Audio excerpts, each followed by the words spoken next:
Hey, I'll be working on the pontoon boat. It's a 24-foot sun tracker Party Barge, and I need to take and replace the transom. The transom down here is kind of bent up.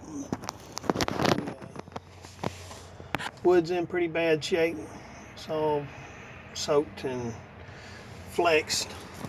So did a little bit of research, and most people lift the motor up with a engine lift, a cherry picker, or some similar device, and I don't have one. So what I do have is a stack of 2x4s.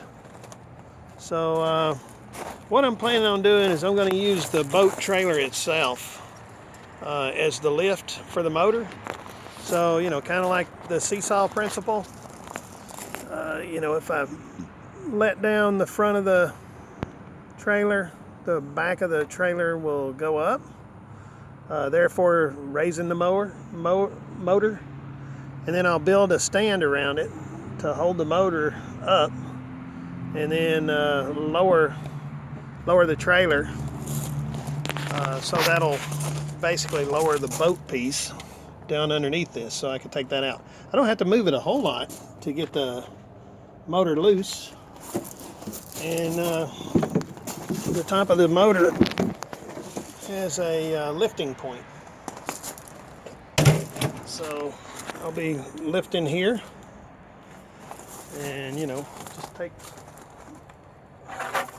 reasonable sized 2x4s and put them kind of like that. It's not going to be exactly like that, but kind of like that.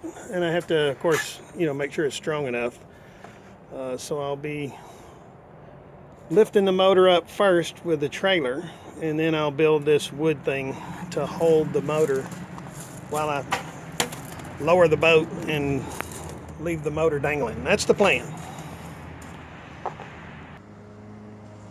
Okay, so here we are at the front. Need to lower the front so that raises the back of the trailer up. Alright, I'm just going to do this for a little while and it will raise the motor up, and then I'll reverse the process once I've built the motor holder frame.